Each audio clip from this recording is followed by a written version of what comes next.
fasting is one of the pillars of Islam, correct? Now, but is there anything which differentiates the act of worship, fasting, the pillar, from the other four pillars, perhaps? As I mentioned earlier, that there are 5 pillars of Islam, and all of them are important. But the differentiation between Saum, fasting, as compared to other pillars is that the other pillars of Islam, whether it be Salah, whether it be Zakat, whether it be Hajj, it can be done by a person to show to the others, for riyah, to be seen or to be heard. Maybe I want to show myself, I'm a very pious person, so I'm offering Salah to show to the people. I'm going for Hajj to make a show of it. Can be possible. Can be possible I give charity so that people will say I'm a charitable person, for sure. But fasting cannot be done for riyah. Cannot be done to show other people. Why? A person can easily fast, and when no one is watching, he can have food, he can have drink. If a person who truly fasts and abstains from things that break the fast, he's doing it only for Allah and no one else. So that's the difference between Saum and the other pillars of Islam. And our beloved Prophet Muhammad said, it's mentioned in Sahih Bukhari, volume number 3, in the book of fasting, hadith number 1904.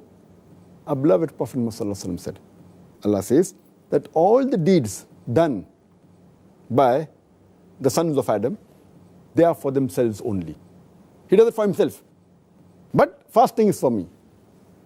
And I will reward him. And fasting is a shield. A person fasting, he abstains from obscene things.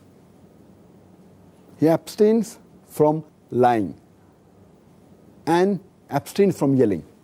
And if a person gets angry at him and abuses him, he says, I'm fasting, I'm fasting. And then the hadith further goes on, and Muhammad says that I swear by Allah subhanahu wa ta'ala, in whose hand is the soul of Muhammad, that the breath of a person who fasts is sweeter to Allah than the scent of musk. And a person who fasts, he feels happy twice.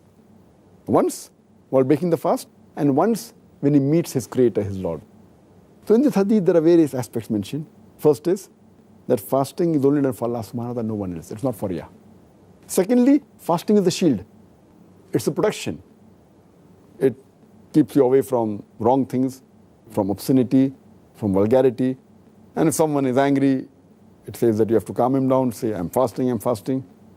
Because the hadith where Muhammad sallallahu alaihi wasallam says, in Sahih Bukhari, volume number 3, hadith number 2038, that the Satan runs in the circulatory system of the human being like the blood.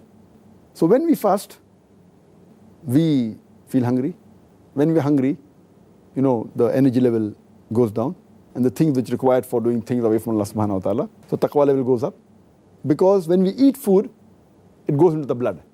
When we restrict food, the restriction of the pathway of the Satan is there.